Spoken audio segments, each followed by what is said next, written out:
Ipchilasi, which means welcome. I'm Sagmo, Chief Jason Benmo First Nation. Back in the day, that would be around late 70s, early 80s, we did have a band council in Cape St. George when I was a child. The chief was Adolphe Benoit.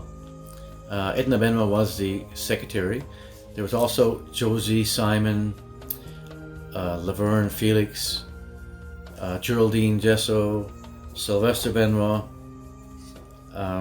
Arsene Felix, all under the direction of Chief Adolphe Benoit. And they were part of the early movement of the Mi'kmaq people. And it was all together with, they were having annual assemblies in Gander. They were hooked up at the time with Conn River, the Innu and Inuit in Labrador, as well as the other Mi'kmaq groups around Bay St. George and the Central. So they're all under one organization, after which they actually parted their ways and went in different directions under different focuses. But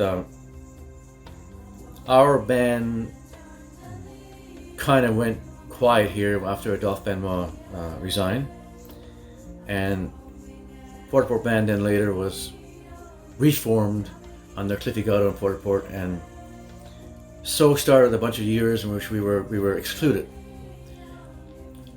Our band we actually formed Kitfu Band in 2004, but Benoit First Nation split away from that band in 2005, and we've been in existence ever since. We've made a lot of progress. We have our own band office complex, band buildings.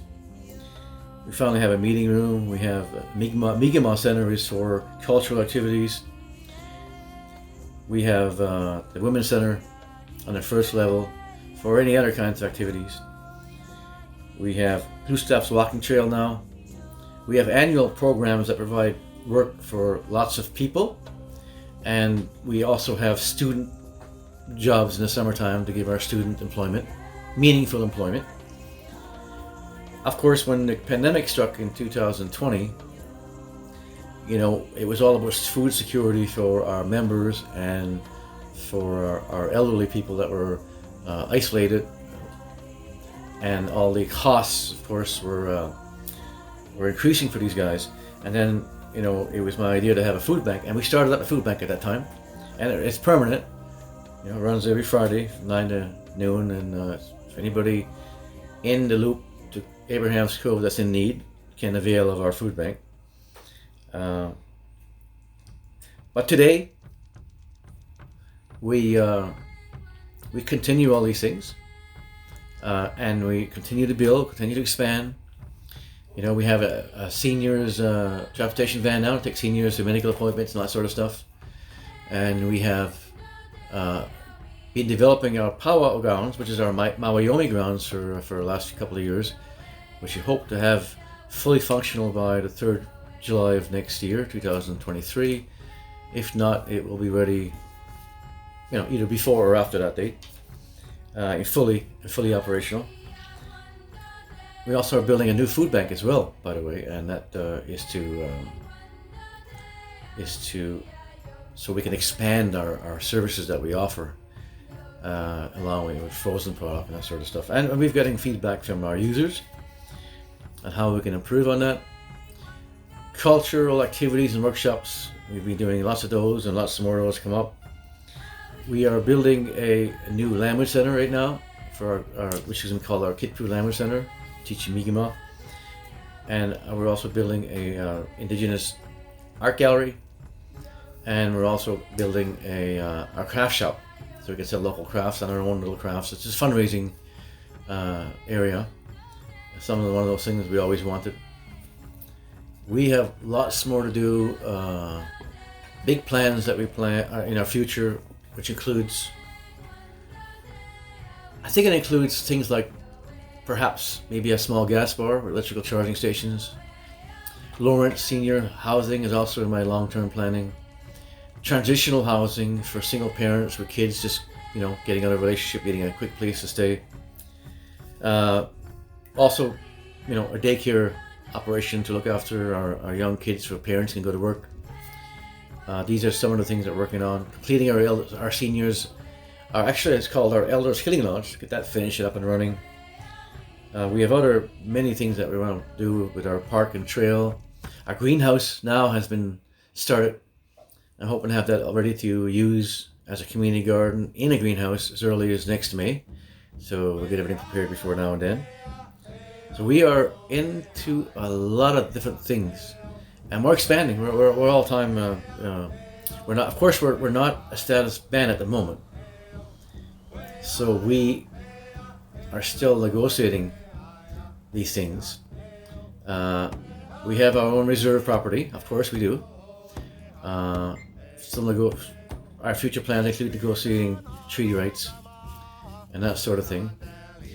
We are Benoit First Nation, and we are strong Mi'kmaq lineage, and we are decolonizing, which is what this is all about, decolonizing. This is all about truth and reconciliation. It's about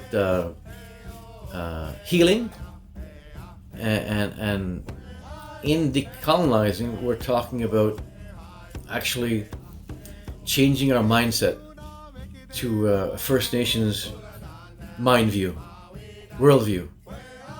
And that's something that can't be done with anybody overnight. It's just an ongoing process. People make progress on all these things on their own personal timeline. But for us, it's just to be able to provide these things and make them available. And for those that want to partake, those that embrace it, same as teaching our children, embracing them in the culture, giving them access and exposing them to the language. These are all the things that make us strong and make our ancestors proud.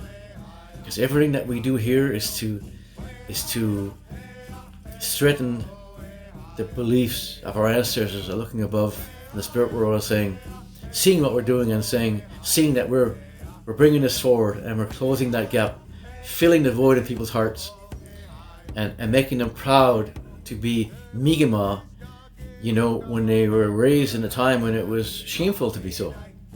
So we've created a full circle in that regard. And I think there's much more work to be done. I'm a humble servant of our people, and I will continue as a passion to build these things and do these things. It comes from the heart, it comes from our spirit, and we do this thankfully with the support of our women's group and our women's council, which are the backbone of our band, because they are the power that we harness here as we develop the things that we do. And in the end, our families will be stronger, and we'll have a great relationship with everybody around us, and we'll all feel hopeful and optimistic about our future, because it's up to us to give us a happy future, and we need to get this done. And I'm proud to be a cog in the wheel that's moving this forward. I have to say, in Mi'kmaq we say Nimultis, which means see you later. We don't have any goodbyes. So I thank you for listening, and I hope you enjoy it. Nimultis.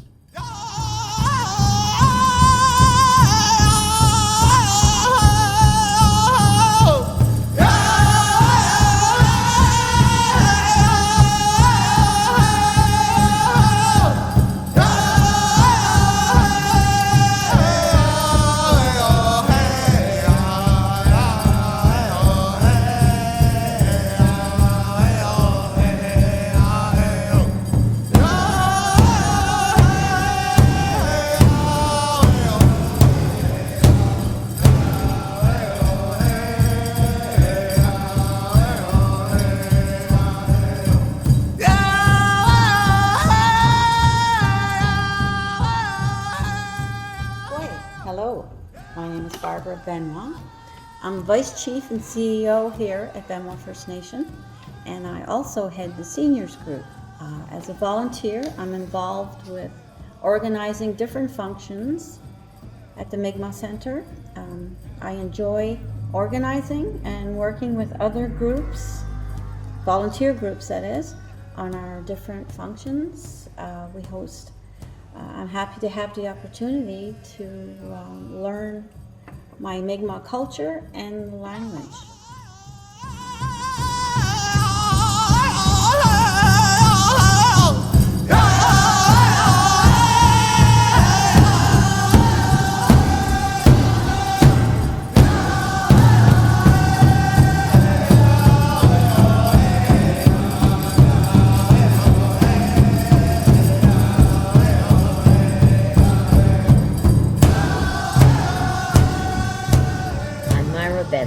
I'm secretary and membership clerk for the band. It keeps me very busy, and I enjoy working with the women's group and the elders group whenever there are functions. I'm quite happy to be able to participate in all the activities and the cultural events happening at the band office.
Hello, Deloise Brooke Young. My name is Brooke Young.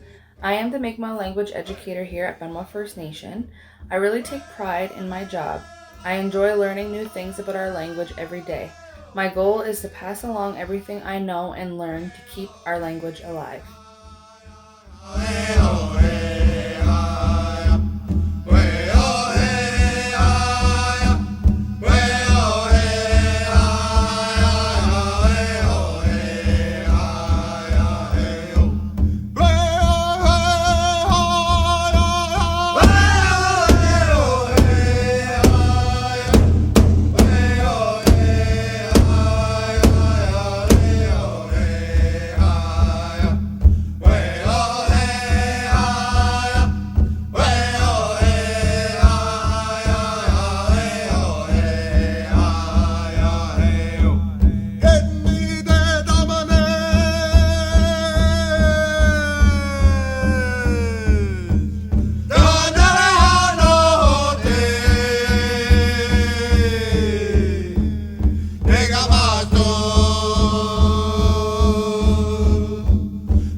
as chief of Benma First Nation, sometimes like to talk to our members about our ancestry and about our history. And our people are communal historically, communal in nature. And that is to say that we were not people that considered ourselves as having owned the land, but that we are part of the land. So when we say land back, we want the land to be taken from whoever owns it and given back to us. But it's not a matter of ownership in a traditional colonial sense. It's freeing the land. So the land becomes free, and then it becomes our land. We are of the land. So we're not owners of the land. We are part of what ingredients that make up the land. And so this is part of our nature, and this is why when we used stuff in the past, we never took any more than we needed. If we cut down a tree, we cut down one tree, not a bunch of trees. We harvest an animal, we thank the animal for giving us its life, and we harvest the entire animal. And archaeologists, when they go back and look at our historical sites, they won't find garbage dumps, because there's no such thing. We were perfectly in tune with nature, because we believe then and believe today that we are part of nature. We're not outside of nature. We are in that circle. And for that reason, we were very respectful. We honored with great respect the animals, the birds, the fish, just as much as we honored the water, the land, the wind, and the sun. And of course, our cycles were all based on the moon, and cycles of the moon, and all these sort of things. So we were very into it. I find colonization has pulled a lot of people away from that mindset. So decolonization is really is where we want people to forget that colonial teaching, and in fact, what we want them to do is to reset their thinking, so that they now understand that they are part of the land. The animals are their brothers and sisters. Rivers have great respect. The insects, we have great respect for the insects as well. Same as a maple tree, or a birch tree. Mi'kmaq would actually tap those trees for sap to make, syrups and potions and stuff, but we would never want to kill the tree or let the tree bleed out with a sap. We'd have to plug it after we use it. Much as what we're doing today. Of course, in our neck of the woods, people would have done that sort of thing with birch trees. Also, Mi'kmaq people are very adoptive. And I've said this before many times when I was asked. We travel back and forth from St. Paul's Island to Newfoundland by canoe, birch bark canoe. We knew when the best times of the year was to travel, the least amount of tides, calmest waters, clear skies, and so you wouldn't get lost. And those are the things we knew. But when we were taught by the Europeans how to build schooners, we start building schooners. We start using schooners for crossing, because that's the adoptive nature of the Mi'kmaq. Mi'kmaq, yes, we had bone tools, and we had birch bark bags and hide bags and that sort of stuff, and wooden, stone, and bone tools. But the minute we could trade it for pots and pans and steel axes and stuff, we did. We traded furs and stuff, and because we were adoptive. I mean, if we can do something be more efficient, why wouldn't we? But the original tribes across North America would have been the same way. As a tribe or a region developed something, another tribe would find out about it. They would adopt it if it served their purpose. Why wouldn't they? And so those are the type of things that went on. A very adaptive people that were in tune with in the world around them, and we continue in the new world, in the modern world, with that same philosophy. And it's not what I need, it's what I want. That's what you hear a lot these days, right? But it's the opposite for us. It's not what I need, it's not what I want. It's only actually what has to be used for survival without wasting anything. Nimultus.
before the punches came in, we're supposed to go 1, 2, 3, 4, hop, hop, 1, 2, 3, 4.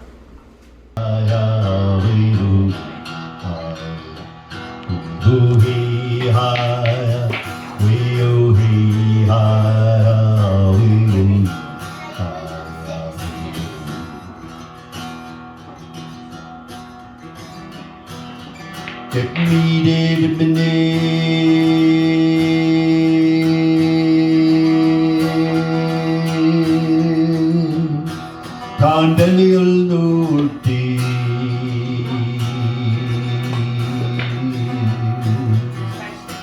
Nigamatu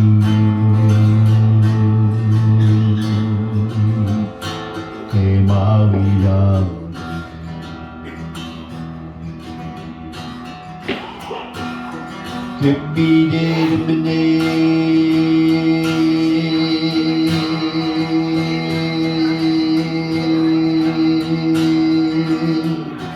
Kanvada Biksuti Nigamatu